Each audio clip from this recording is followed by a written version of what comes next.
All right, testing, testing. Hopefully this works. YouTube's a little bit of a mess sometimes to deal with, but hopefully you can hear me okay.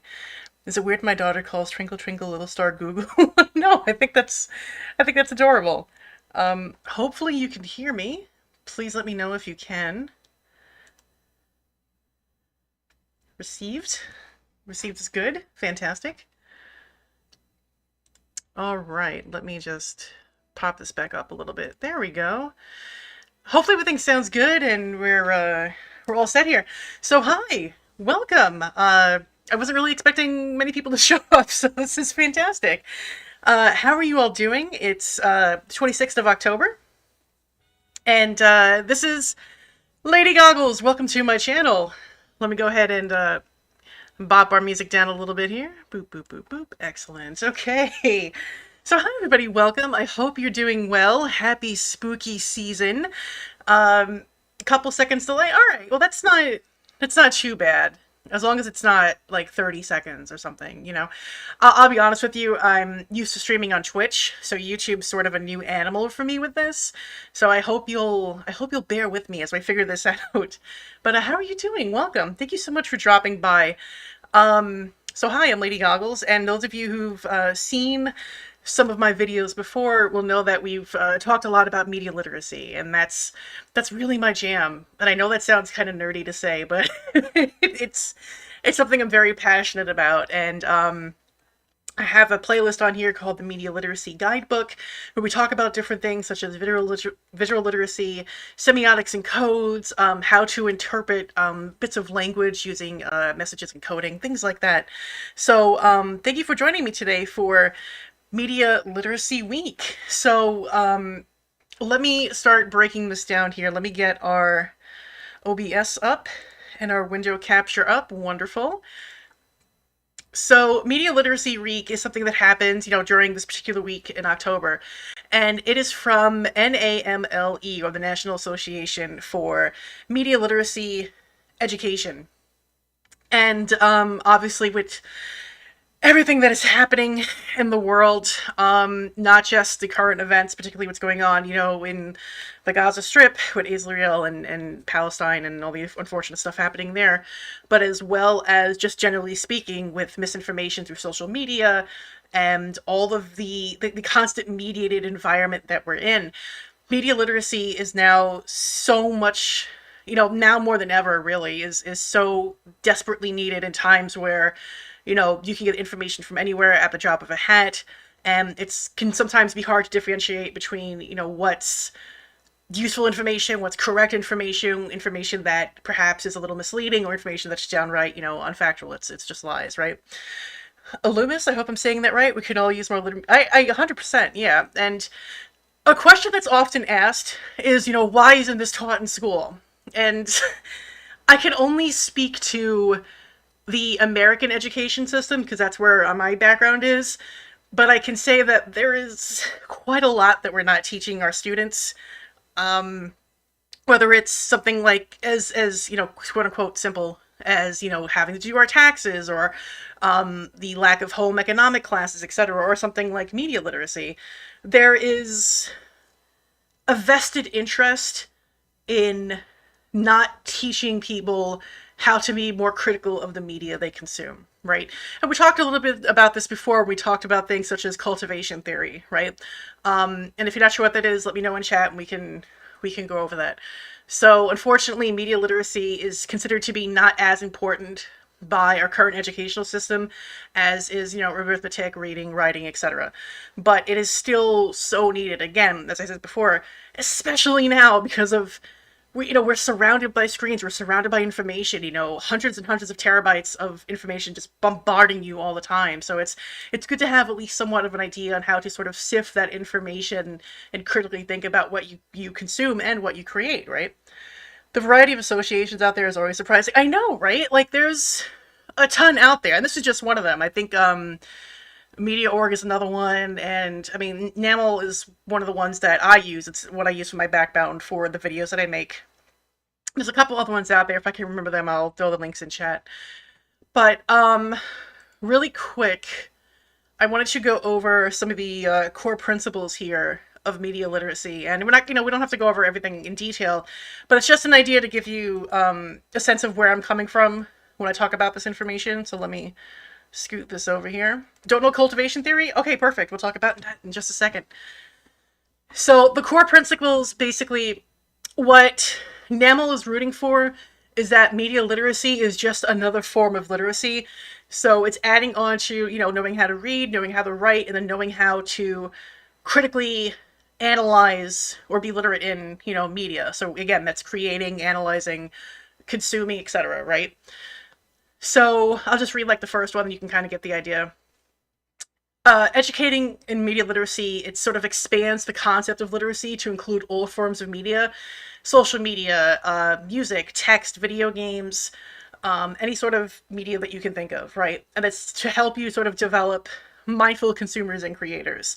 This is a point that often gets a little confused when I teach this to my students, because they're thinking it more from the perspective of consumers rather than creators. When we're talking about, media production, in general, you really need to look at it from both mindsets almost simultaneously, which can be a little tricky because it's almost like these two conflicting ideas in your head at once.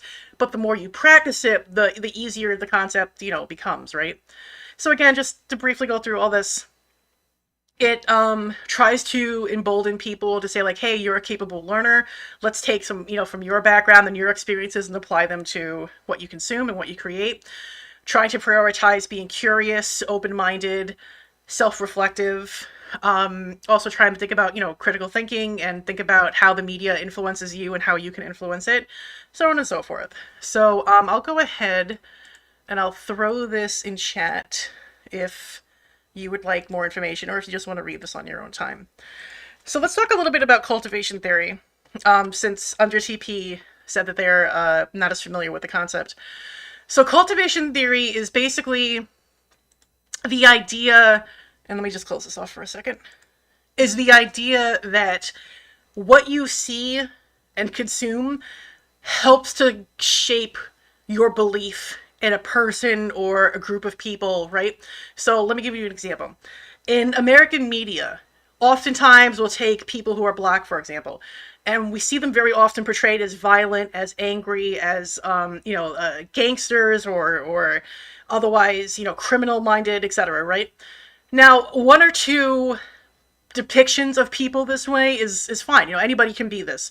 But when you constantly see, in this case, example, Black people only being depicted as violent, as angry, as criminals, if that's the only image that you're getting, you're going to start associating most, Black people with violence and criminal activity and, anger and all that other stuff, right? So it's not just, one or two instances. When you see the same thing repeated in media again and again and again and again, that's essentially the idea of what cultivation theory says. It says, if this is the only sort of input that you're getting about a people or about an issue, and you're not getting any sort of counter argument, or you're not getting any sort of, reason to step back and go, well, wait, is this really the case?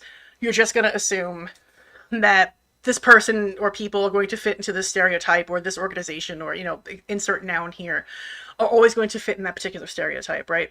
So to use another example, think of like fat people, right? A lot of people, when depicted in the media, they'll see fat people as, the funny best friend, or maybe they're ugly, or they're constantly eating, they're stupid. But when you think about it, like the majority of fat people that you might know in real life, or that you just see around you, they're just people. But when they're constantly depicted in the media as these sort of negative stereotypes, you begin to associate them with these fictional stereotypes in real life. So that's the gist of cultivation theory. So I hope that helps Under TP. So when we talk about things like media literacy, this is a prime example of some of the things that you need to be aware of, right? When we talk about being critical and being thoughtful about the media you consume, you have to think about things like, what are some of the stereotypes this particular media is pushing? What messages about this person or these, this group of people are they trying to say? What should I be taking away from this, right? These are just example ideas. So let me see what else we got here. Under TP says, oh yeah, it makes me think of how people on juries don't evaluate forensic evidence objectively because of CSI and other shows making them think it's always 100% accurate. Yeah, 100. Yeah, that's definitely a fantastic example of it. You could see something being done on the media, like a lot of people, for example, using that sort of segue, like Grey's Anatomy or ER, right? I'm going way back with ER, George Clooney, right? But like they would watch these shows and think, oh, okay, this is how doctors actually do it. And then when they go to these places to get treatment or to get help or to ask questions, they're like, well, the show does it like this. Why aren't you doing it like that? And it's like, this is fiction, my God. A lot of people, it's really easy to conflate fiction with reality. And I think, and I don't want to make like a sweeping stereotype generalization here, but I think it's really easy for people to look at, oh, okay, I saw this on TV, so it must be done this way, without realizing that they're, producers and the writers are very intentionally dramatizing what happens for ratings and to keep people's eyes glued. I have that same problem where, like, I'll read something in a book and I'll go, well, it's written in a book, so it must be true. And then, sometimes it's not true because anybody can publish books these days, right? Jay Wang House, exactly, right? Like, it's a great dramatization of what could happen in the hospital, but taking it as truth is sort of folly, right? Like, you're just kind of shooting yourself in the butt at that point. I'm trying not to curse too much, but hopefully you see what I mean.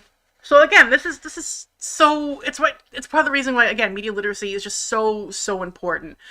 And not only, again, as consumers, but if you're the type of person who wants to create any sort of media yourself, whether that's a podcast, a video, music, zines, anything, you need to be very aware of what you're putting out there, because what you're putting out there, even if it's only hitting one or two people, is still going to affect how people think about their world, how people consume their information, right? So let me pop this back up here real quick. Boop. Okay, perfect. So Media Literacy Week, today is the 26th. So we're looking at there's 5 different aspects to media literacy, and today's is create. Let me go through what the other ones were real quick. Okay. So when we talk about media literacy, there's generally 5 components of it. There's analyze, or access, analyze, evaluate, create, and act. So I wanted to focus on today's theme, which was create, because it is so important. Again, I've said before, we do live in such a mediated world where we are encouraged to create, to put ourselves out there, even if sometimes it feels like we're screaming into a void, especially on YouTube, right? Because again, knowing how to create, knowing how to express yourself is important. And with the current democratization of media, where everybody has a phone and a camera in their pocket and you can create whatever you want, you really need to be mindful of what you're putting out there, right? Because again, you can look into how you're portraying people, what sort of messages you're trying to portray, how your message is going to affect other people as they bob around. Coop, welcome. We're discussing a little bit about media literacy. This is Media Literacy Week, so this is more of an educational stream. If you're coming from my Twitch stream, this is definitely more on the educational / lecture, I guess, side, but feel free to stick around. Obviously, I should have said this before, but if you have any questions or if you have things you want to throw in, just throw it in chat when I start talking. No worries. Feel free to interrupt me. I'm totally cool with that. So we're looking at create, right? Just going through this real quick. So when we talk about creating, it talks about how to express ideas through media, through communication tools, but you have to, again, know how to analyze and access and evaluate how mainstream media narratives are produced in order to sort of subvert those narratives on your own, right? So when we talk about creation, again, we're talking about things like writing, speaking, conceptualizing new ideas, physically making art, posting on social media, communicating with others, and then constructing all of these visual information and content. So with each of these different points of the week, they have a couple of key questions that you want to consider when you're creating media yourself. So for example, if you're creating something, you might want to ask yourself, is this fact, my opinion, or something else? And as you all know, it's completely fine to create media that's just your opinion or your, subjective take on something, but you need to make that very clear. Like if you're doing something educational, as I'm trying to do, I need to make sure I'm very clear when I'm stating something that's fact and when I'm stating something that either I'm kind of just, pulling from thin air or something I'm making very educated guesses on. They're still my opinions, right? They're not held in fact. Of course, you also want to consider your sources of information. Are you getting them from reputable sources, or are you getting them from sort of crank sources like Breitbart, for example? How might different people understand this message differently? Because you have to consider, even if you're creating something as simple as like a TikTok video, people from different backgrounds, from different cultures might interpret your video in a way that could be seen as either indifference or offensive or hilarious, right? It all depends. So these are some of the things you have to keep in mind. Who's going to benefit from this message? Who might be harmed by it? What actions that you want people to take? This one in particular, like, you might be more familiar with this one, especially if you're on YouTube a lot. So you see these call to actions, right? Like, like, subscribe, go to my Patreon, join the channel, etc., etc.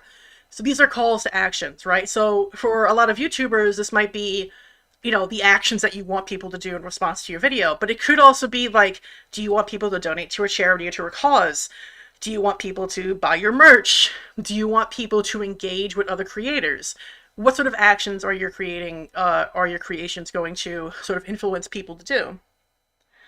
Hey, how we doing? Is this all media literacy? Seems to be covering everything but in person. Yeah, actually, and that's a great question. This does all fall under media literacy. I'm focusing a little more on the creation side. We are going to talk a little bit about Edward Bernays and propaganda in just a minute, so stay tuned. But a lot of this does fall beneath the umbrella of media literacy, 100%. Yeah, good question. Bone Boogity, love the name. Hey, Gogs, how you been? I have been okay. Long story short, I haven't been posting as much because I've had some personal disability issues, and I won't go too into it, but I figured, hey, do a live stream, get caught up with everybody, talk about media literacy a bit, and then have everybody enjoy the rest of their spooky season. So let's continue. So that's media literacy, like, for creating in a nutshell, right? Let's see here. What do we got? There's a couple of things I wanted to mention. Okay, you know what? Let's just jump right into propaganda. So something I wanted to talk about today in particular is the concept of what propaganda is and how it has been used in the past and how it is currently used. So I kind of want to throw this question out to you guys in chat. If I had to ask you for a definition of propaganda, how would you choose to define it? And, like, take a minute to really sort of stop and think about this, right? Because defining propaganda might not be as easy as it seems at first. And we're gonna talk a little bit about this. So I'd like you to just think about it and, like, give me maybe your definition or your understanding of what propaganda is. And while you do that, I'm gonna scroll through some of these older images here to give you sort of an example of, like, traditional propaganda, or what most people think when it comes to propaganda. Let me make that a little bigger here. Boop. And again, some of these images will be a little offensive. I do apologize, but it is meant to sort of show the point that I'm trying to make when it comes to this sort of thing.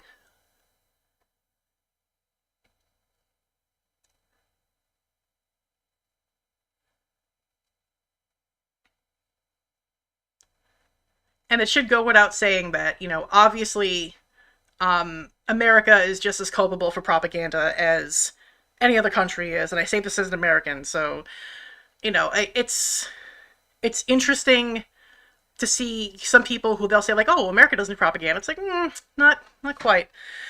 All right, let me see what some of your responses are. So Loomis says, information intentionally designed to influence the way you think. Coop says, giving information to support your cause, correct or not, to convert people to your side. The TP says, media designed firstly to influence opinion on a topic, firstly because otherwise it'd be too broad. Yeah, absolutely.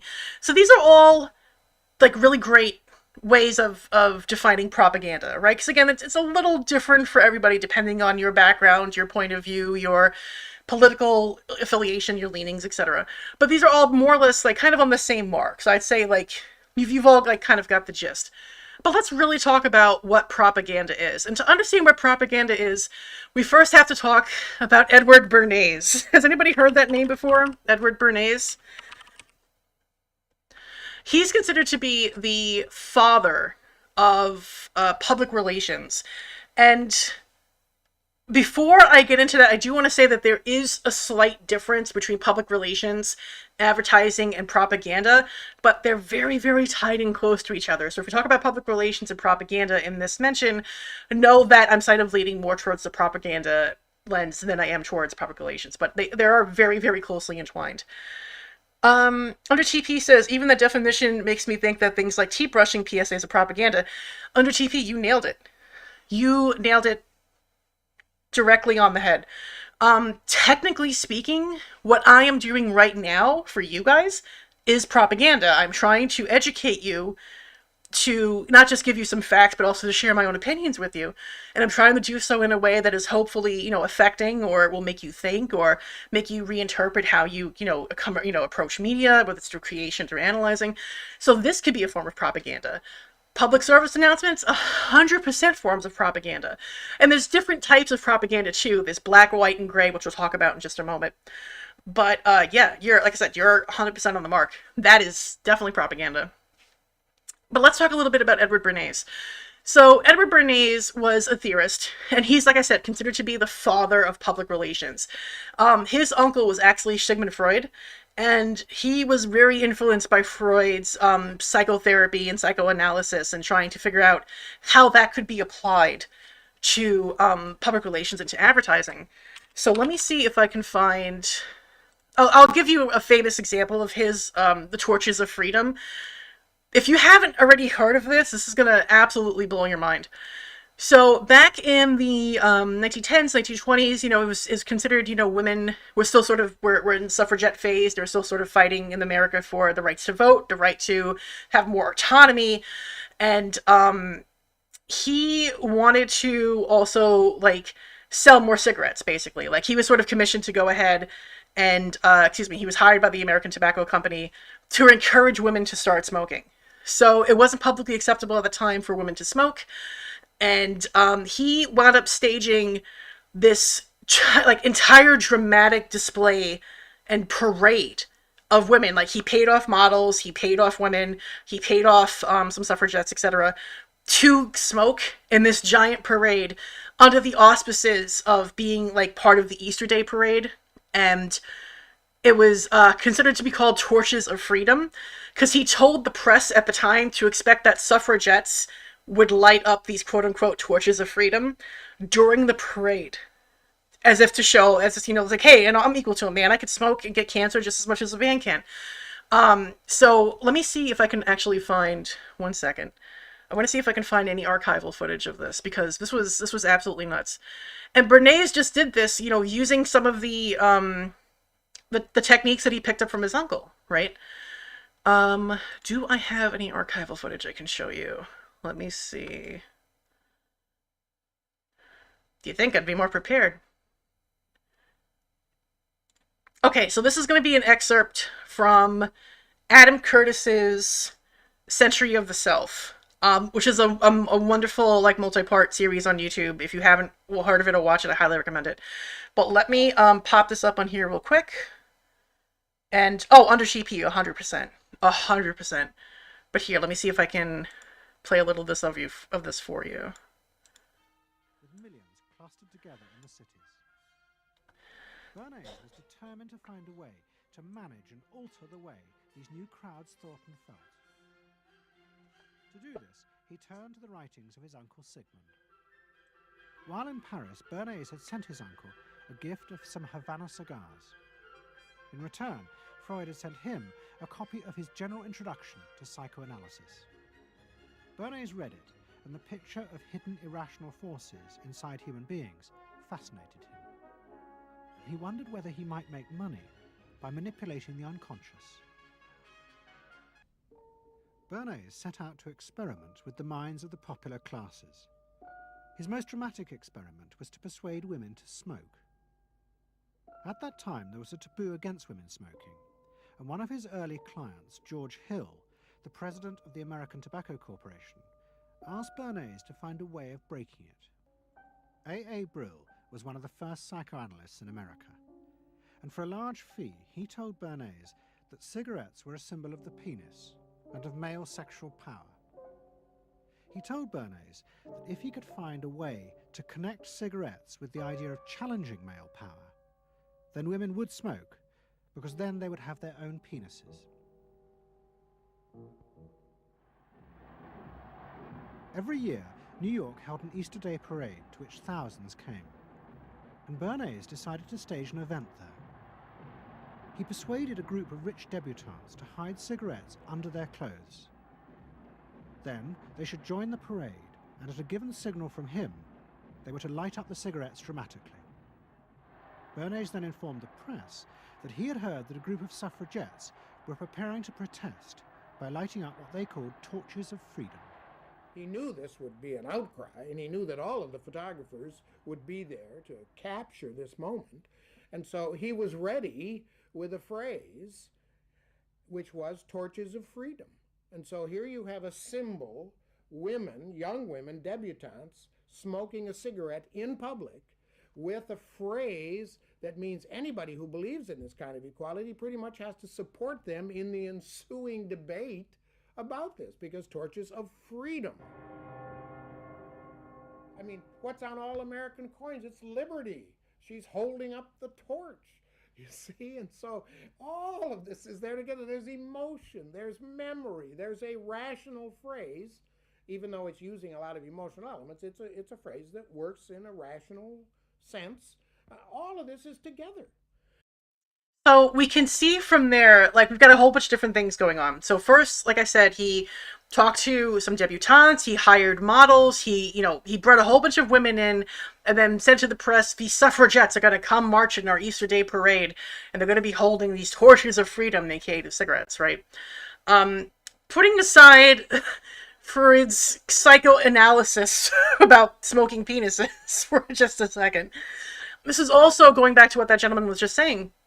When we think about American propaganda, we think about, what's some of the first things that you think of? Uncle Sam, freedom, hot dogs, apple pie, the American flag, the stars and stripes, right? So by evoking all of this emotion, it's correlating that equaling women's independence, equaling cigarettes. And the whole idea behind this was just to sell more cigarettes from the American Tobacco Company, right? So this is where the sort of combining of propaganda and public relations sort of went, hand in hand together. And from there, Bernays would continue to use techniques like this to essentially just sell product, right? So when we talk about the beginnings of propaganda, the beginning origins of where this has to come from, you have to look at Bernays. And unfortunately, we don't have a ton of time to do a real deep dive into Bernays, but I highly, highly recommend that if you ever get a chance to do some research of your own, check it out, look up Edward Bernays. He's a son of a bitch. Sorry, I try not to curse, but like, there's a lot going on there. So yeah, it's a lot. It's definitely something that you want to look up when you start talking about propaganda. Like, you can't talk about propaganda and persuasion without talking about Bernays and the influence that he has had in this. Under Cheapsy says 200 IQ move, though. Even in modern day agencies can have a lot of trouble making stunt works. Oh yeah, I mean, I think we all remember the Pepsi ad with what was it? Was it Caitlyn Jenner? I don't know these celebrities' names. I don't keep track, right? Like, I play video games. I don't pay attention to celebrities. But that Pepsi commercial, right, where you see the commercial, and does everybody know what I'm talking about? Should I pull it up on YouTube? Where like everybody's sort of protesting some unnamed, abstract, ephemeral thing, and then she goes up to the cop with a can of Pepsi, and the cop takes it and drinks it, and all of a sudden, there's peace in the world, right? Like, that's what modern ad agencies are doing, and people are cynical enough to see right through that. It's like, what are you doing? That is sort of a failed propaganda, but propaganda nonetheless. So, let me grab the old textbook here. Like a real professor does. Game developers are celebrities. Quite honestly, yeah. At least that's all I know. I know Yoshi P. I know Shigeru Miyamoto. Those are the people that I know, right? Never seen it, but yeah, heard about it. We might play it then in a bit just to show you. So when we talk about propaganda, at first it had no negative connotation. It was simply meant in a way to spread an idea to a large population, particularly before, the printing press came out, right? So in the 17th century, the Catholic Church set up what was called the Congregation for Propagating the Faith. And it was an effort to bring more members into the church, right? And then its use by governments, the intent on that was to convey their version of the truth to friends and enemies alike. And that has given the term a sort of pejorative that we now associate with it, right? I remember that ad. I felt it was supposed to be calling back to the Kansas City message. Yeah, exactly. And it's, aside from it just being blatant propaganda, it's extremely distasteful, in my opinion. But, I can play it and we can sort of get some opinions going here. Real professors sell their own textbooks.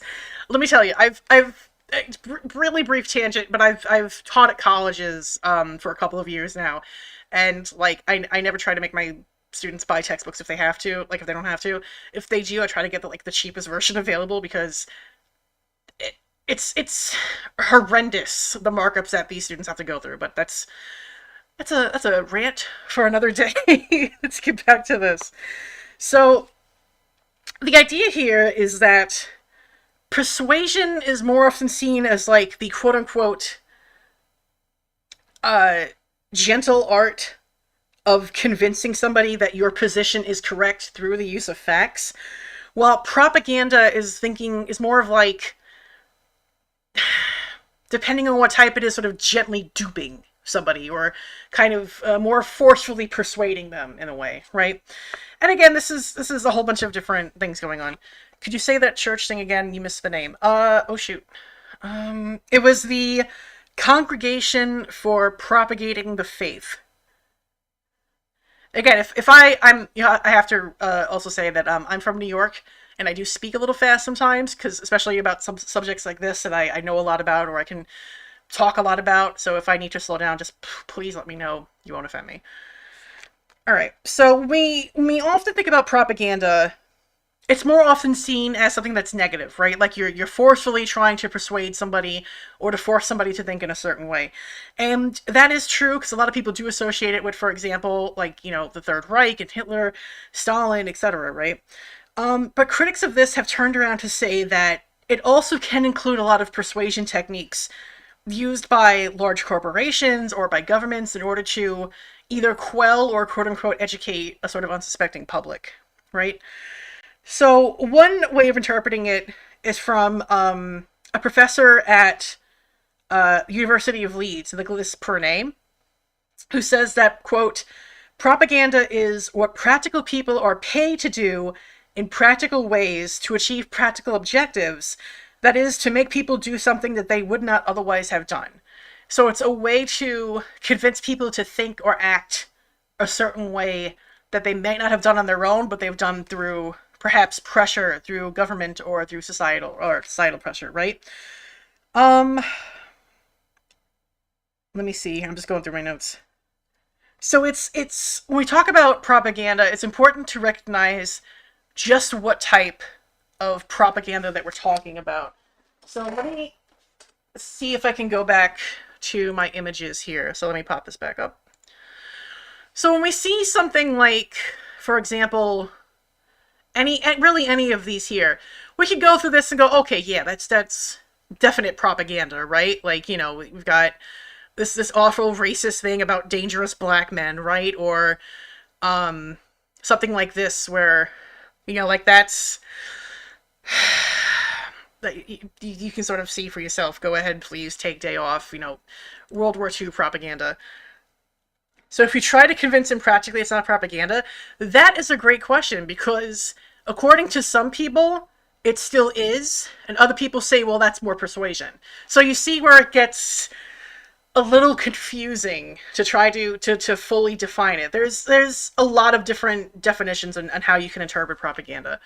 So we see something like this, right? And this stuff is very obvious propaganda. But then you'll see something like, I just passed it, of course. Loose talk can cost lives. This is just a PSA, but this is, again, still technically propaganda, right? Because this is American propaganda to American citizens saying, shut up, don't talk about what we're doing. Otherwise, the enemy can figure out what you're doing and will destroy us, right? What else do we have here? And even something like, here, this is, even though any sort of election campaign or any sort of, especially now in the US, we've got election day coming up, this is propaganda because this is trying to convince you to vote for a particular person. Now, whether or not they're in, line with your ideals or your political party, etc., is going to be up to you. But if you get this, for example, like if they know you vote or you're a registered Democrat, you're probably going to get somebody in the Democratic Party. This is propaganda, right? So let's talk a little more about different types of propaganda, and we can understand why, get a little bit of a more basic understanding of why it's a little hard to define. So let me do that real quick. And a lot of this is military, just because, like, a lot of the examples I wanted to show are military just because it makes it a little easier to see. But we're also going to talk very briefly about what is currently happening in the Gaza Strip to give a more recent example of, like, propaganda, right? So hold that in the back of your mind for now. So we talk about propaganda, and then the one that I like to go with is by Jowett and O'Donnell. And they say that, quote, propaganda is the deliberate, systemic attempt to shape perceptions, manipulate cognition, and direct behavior to achieve a response that furthers the desired intent of the propagandist, right? So what they're saying is that propaganda is deliberately trying to get people to change their thoughts, to change their perceptions, and to ultimately change their behavior that fits the needs and the desires of the person telling them to do so, of the propagandist. That's the definition that I would say most closely aligns with my definition of propaganda. Whereas persuasion is a little more interactive and tries to, what's the word I'm looking for here? Like they say, satisfy the needs of both the persuader and the persuadee. So there's a little more give and take with persuasion. Whereas propaganda is deliberate, like the propagandist, this is what I want, and you're going to do this, right? So hopefully that gives a little more clarity to that. And there's 3 types of propaganda that you should know about going forward. So there's, for lack of a better phrase, because this language is a little problematic, there's white propaganda, black propaganda, and gray propaganda. So let's talk a little bit about this. So white propaganda is something that comes from a source. It's identified correctly and is accurately reported. So going back to, say, that Clinton example, this would be an example of white propaganda. And if you want to be cheeky, yes, you could say also white as in her race, but white propaganda. This is propaganda trying to encourage you to vote early, trying to encourage you to vote for Hillary, but it also says, paid for by Hillary for president. They're not making any, false claims or any false facts just on this alone, right? Again, your political knowledge and or feelings, etc., notwithstanding. This is the example of white propaganda. They're accurately depicting who they're for. You can see very clearly who did it, and you can know what's going on, right? So that would be white propaganda. Black propaganda is, quote, that which is credited to a false source, and it spreads lies, fabrications, and deceptions. So, again, really, like any sort of racist nonsense you can think of, from like, World War II, the Vietnam War, any stuff that's going on now. So let me show you an example of black propaganda, like literal and figurative black propaganda. This was, I think, an 1898 drawing. You see a picture here, and there's a text on the top that says, a warning. There we go, you can see it now. Get back, we will not stand it. There is a very awfully drawn, a black man stereotype here. The hat says Negro rule. Over here is a hand that says honest white man holding a ballot. Get back, we will not stand it. So this is not just black propaganda in that it is anti-black, but there's also black propaganda insofar as we don't know who made this, aside from this like little scribble. We don't know, we can figure out what their intent is, but it's meant to spread lies and spread deceptions, in this case about black people or black men in general, right? So this would be a very on-the-nose example of black propaganda. And then finally you have something that's kind of in the middle called gray propaganda. So where white propaganda comes from a source that is identified correctly and is accurately reported, and black propaganda is just false and meant to spread lies and deceive people, gray propaganda is somewhere in the middle, right? So your source may or may not be correctly identified, and the accuracy of the information they're presenting is a little uncertain, right? So they might say, who were, what they're from, or where, who's like, this, X group sends this out. You might not know who X group is. You might not have any idea. You also might not know if the information that X group is presenting is actually correct, or if they're just, blowing smoke. No, but it's hard to say. So it sort of falls between that line of accurate but still propaganda and just blatant falsities and nonsense, right? They're not lying, though. They would at that time attack black people. The message is horrible, but not true in that way. Yeah, I mean, I'm coming at it from the fact that it's literal propaganda, right? It's encouraging people to vote and to also potentially attack. In this case, it's more leaning towards the vote, as in, voting them, back into slavery, right? And the trick here is to look, in this particular case, is to look at the hat that says Negro rule on it. And again, I'm only saying this in the context of the drawing here. The idea that this is presenting is that as honest white man, not men, but man, we have to vote to avoid getting black people into the office or into any sort of ruling position in America. That's basically what this particular piece is saying. So it's saying, if we vote, we can avoid this Negro rule, and the honest white man will prevail. So it's saying a lot of different things at once. It's a little more than just physically attacking, which it certainly also is provoking, right? Because you have this giant fist in comparison to this man's head. And this is, and breaking down some of the codes here, this giant, closed fist. And normally when you're conversing with somebody, a closed fist means that you're in attack mode. You're not willing to negotiate or engage in any sort of conversation. It's just immediately going to might is right? So there is a lot going on here in this image. So it's saying a whole bunch of different things at once, which is another reason why understanding semiotics and codes, which is the next video that is going to be dropped hopefully soon. We'll talk a little bit more about how to interpret things like this. But, this one image, initially, like, the more you look at it, the more you see, like, it just sort of unveils more and more information, right?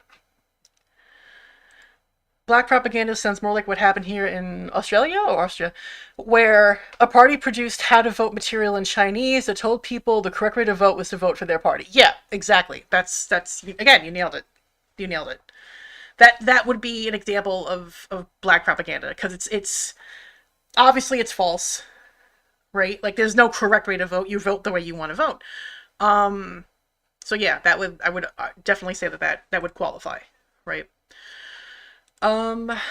What else do we have here? Okay, so Australia. Okay. So one thing I do want to talk about, and I'm going to preface this by saying geopolitical knowledge is far beyond my purview. Like, my purview, unfortunately, I'm American. It's mostly American politics and things that happen over here. I am trying to expand and to learn more about, global geopolitics, but unfortunately, this is a big gap in my knowledge that I have. That being said, I don't want to say anything really out of turn, because I'd be talking out of my butt. So I don't want to claim any sort of knowledge or extended knowledge or expertise on what's happening. But I can approach this next point from the perspective of somebody who's trying to teach media literacy. So looking at propaganda, I do want to share you something from the United Nations Office for the Coordination of Humanitarian Affairs. So let me move the screen over here. Okay. So a lot of US-based media will often talk and will often frame the Israeli-Palestinian conflict, whereas the Palestinians are nothing but a bunch of terrorists, and the Israelis are innocent people who are dying to these terrorists. You're going to see that a lot coming up in American media. They may not say them in those exact words, but look, I encourage you, especially if you're American, to look at the way that the conflict is shown through the lens of American media. That being said, I do want to show you some data from the United Nations office to give a little perspective onto what exactly is happening. And again, I want to be very clear, geopolitics, not my area of expertise. I'm still learning about it. But there is propaganda going on as far as how the American media presents what is happening over in Gaza. So we look at Palestinian fatalities. This is a chart that goes from January 1st, 2008 to September 19th of this year. Palestinian fatalities, according to this chart, 6,407 fatalities. Okay? Israeli fatalities from the 1st of January, or 24th January 2008 to the 31st of August 2013, 308. So when we talk about the way that American media is portraying the conflict, it's very pro-Israeli, right? It's pro-Israel. And a lot of people who try to say, you know, like, hey, free Palestine, or hey, you know, we need to let these people, like, you know, like communicate and try to stop these senseless violence and try to figure out, you know, like ways to that everybody can live properly. It's conflicted as also being anti-Semite.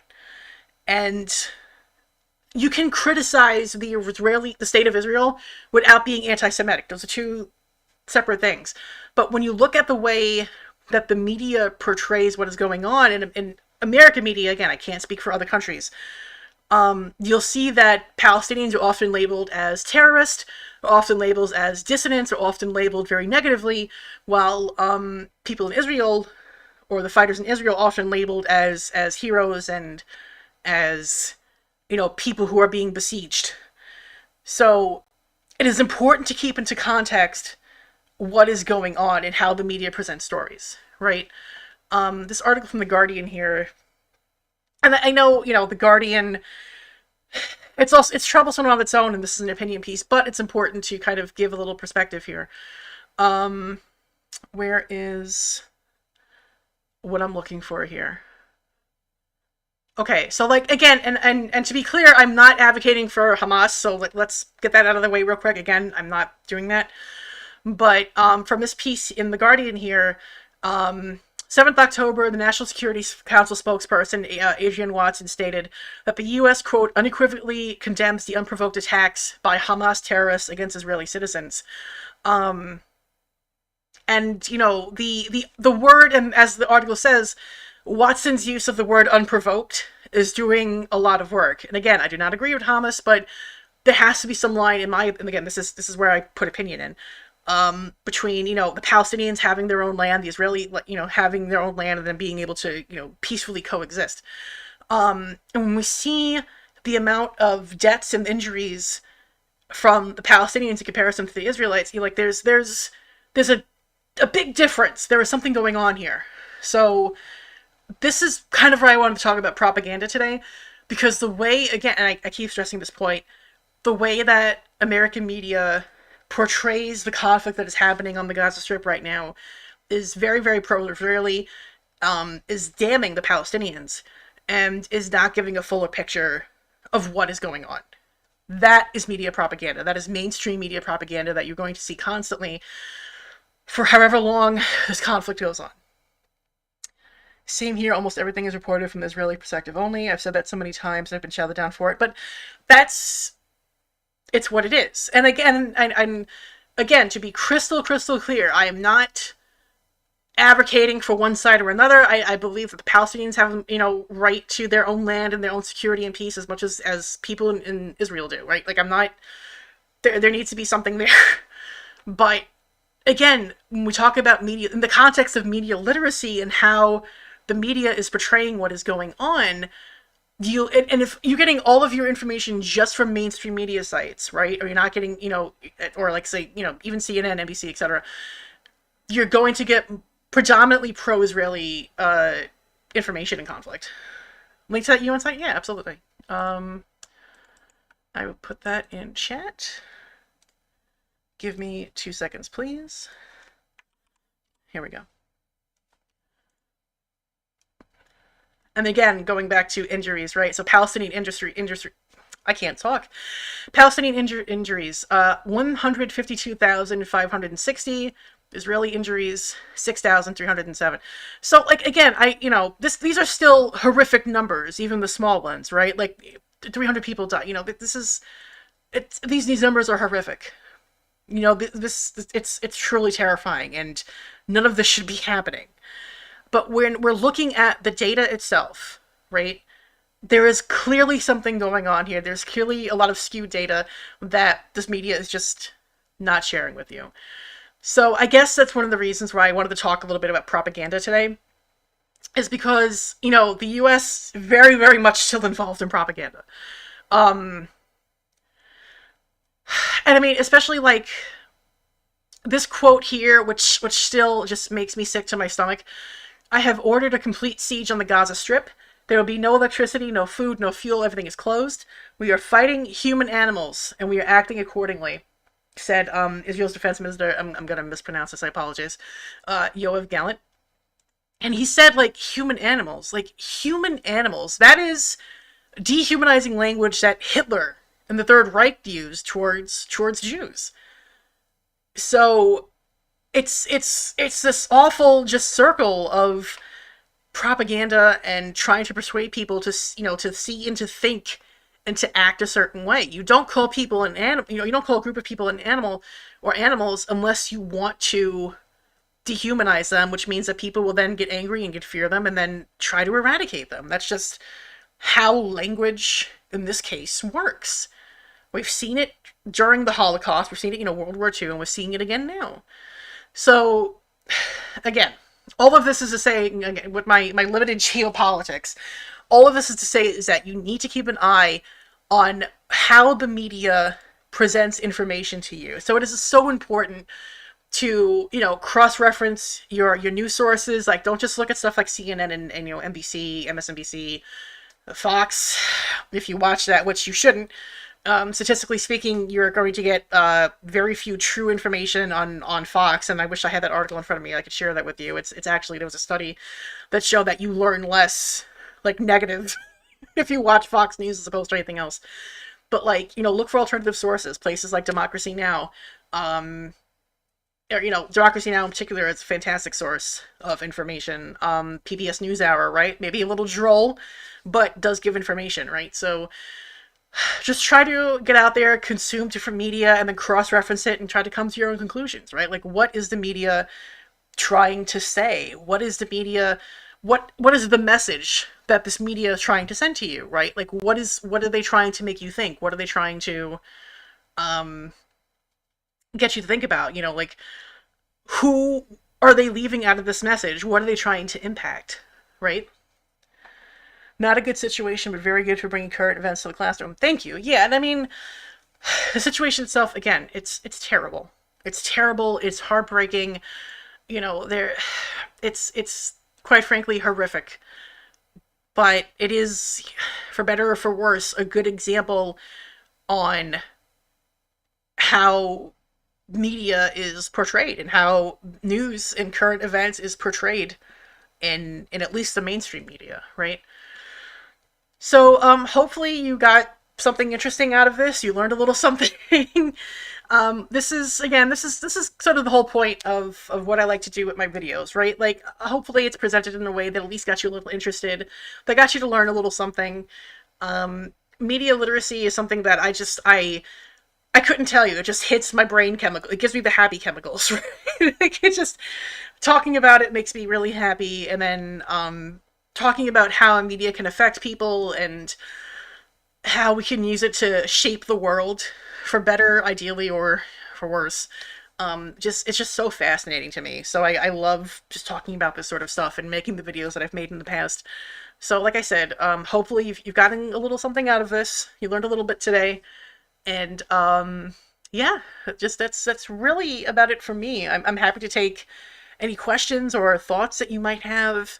Um, oh, while that's happening, let me see if I can pull up that Pepsi ad for Under TP. Where is? Give me a second here. But yeah, like I said, I'm happy to answer any questions, entertain any thoughts you might have. Should I do another one of these? Let me know.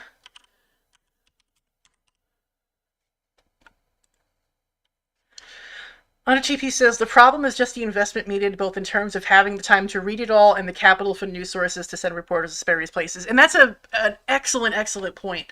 So to break that down just a little bit, again, we're going back to the idea that I mentioned at the beginning of the stream, right? So we live in a very mediated world. There's news sources everywhere, from like the most trusted sources to, little small town areas to, individualists, one-on-one citizen journalists, so to speak. So it can be overwhelming to try to constantly cross-check, right? So realistically, is that something that somebody can do? Probably not. But I would say try to diversify your media sources a little bit. I don't know what news stations you might have in Australia, but like for me, what I like to do is I'll watch a little bit of Democracy Now! I'll watch NHK, which is Japanese. I'll watch some BBC. I'll watch a couple of different things just to get more of a rounded perspective instead of like just watching American media, right? So in this case, instead of just consuming Australian media, you might want to see how they report it in other countries and see what they think, right? Here is that Pepsi video, and I'll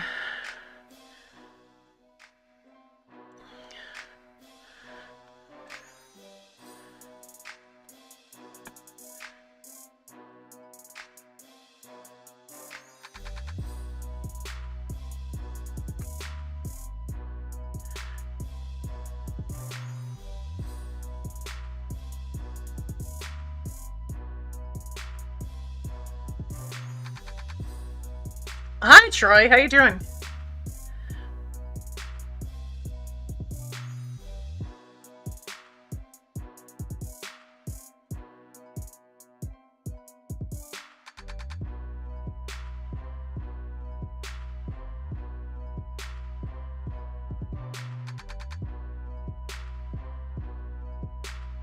So you notice how everybody's just happily drinking their Pepsi and they're marching, but these signs really don't have any specific meaning. They're just like Pepsi-ized uh, peace and love signs. Like there's nothing really of substance going on here, right?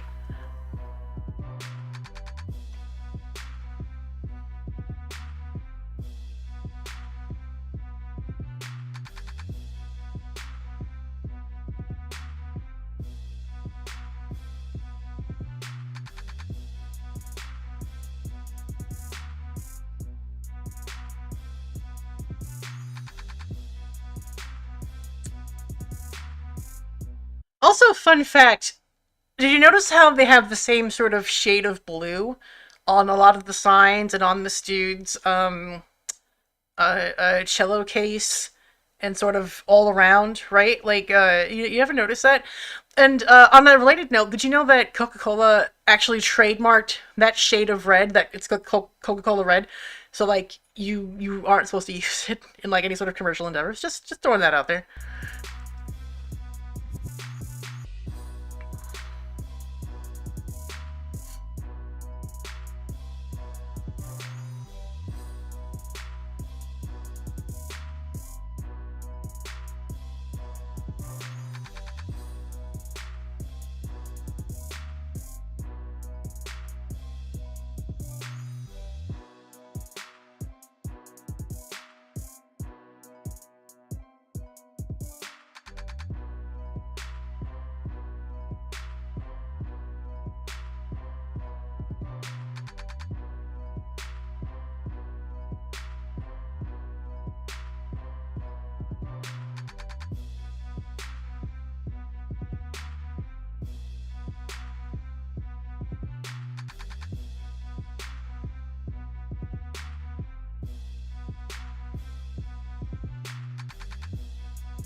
Congratulations, we solved racism and world hunger and everything wrong with the world by sharing a can of Coke, or Pepsi, excuse me. How could I misconstrue that? Pepsi with a cop. We did it. And that's something else that I also want you to keep in mind too. The fact that color, there's a lot of psychology behind color, and I did talk about a little bit of this in the video that I made that discusses color, right? So blue is supposed to be very calming, very, cooperative, very trusting. There's a lot of blue in the world to sort of keep things sort of nice and serene.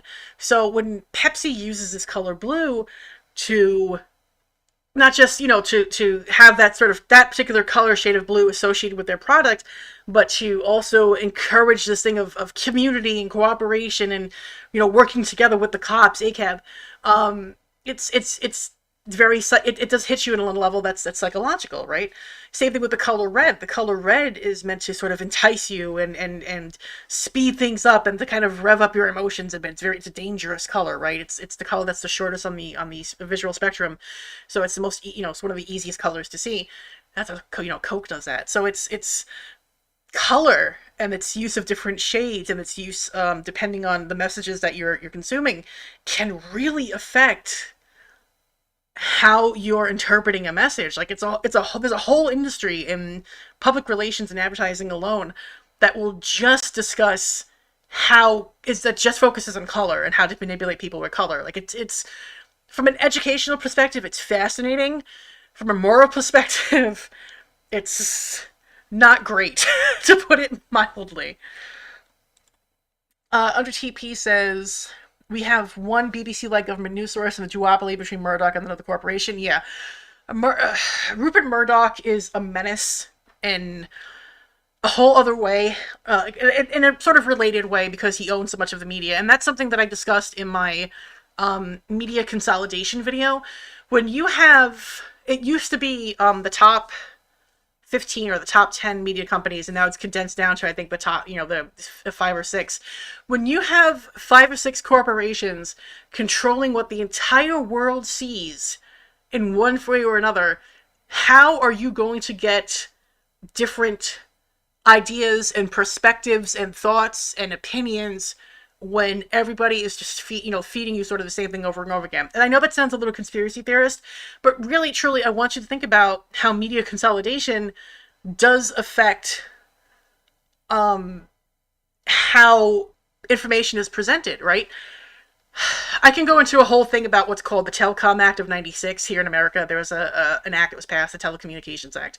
And it basically meant that media conglomerates could buy as many things, amongst other things that it did. One of the precedents in the act was that it led to allowing media conglomerates to purchase as much in a market as they could. So you get a lot of homogenization of music, homogenization of news, homogenization of just it's anything that you could think of in the media, and also the wiping away of local broadcast, whether that's, public access or radio, right, which should be available to the public. Differing opinions or different lifestyles, so lessening of LGBTQ issues, BIPOC issues, disability issues, right? So, no longer any of that because it's not mainstream enough. And it leads to the same amount of thought in music and consumption again and again and again. So it is a whole thing. I highly recommend, if you haven't watched my video on it, go check it out. Color theory always feels really situational, says under TP, hard to keep track of all the implications. And that's true. Just as an example, in America, money is green. So if we're trying to do something that's financial or related to money in any way, we're going to see a lot of the color green. But that wouldn't work in a place such as China, for example, right? Or Canada, right? Where their money has different colors. So color theory has a lot of generalities, but it can be situational based on the culture that you're trying to present in, right? So absolutely. But that being said, do you have any other thoughts or questions? Because if not, then I think I'm going to go ahead and start wrapping this up. I'd love to know what you think, if I should do another one of these. I thought I'd just do something fun and different because it is Media Literacy Week and I do talk about it so much. So I thought this would be the perfect time to do a little bit of live, interaction and talk about things such as propaganda and how all that goes. Um, but if there's no other questions, then I think we'll just wrap it up here. So again, thank you so much for coming out and checking out this little stream and channel of mine. I really, really appreciate it. It means a lot to me. I will try to be more active as I can. Like I mentioned at the beginning, I do have a lot of physical and mental disabilities that I am trying to learn how to live with, and that does affect my output. I will try to make more videos going forward and maybe do another one of these soon.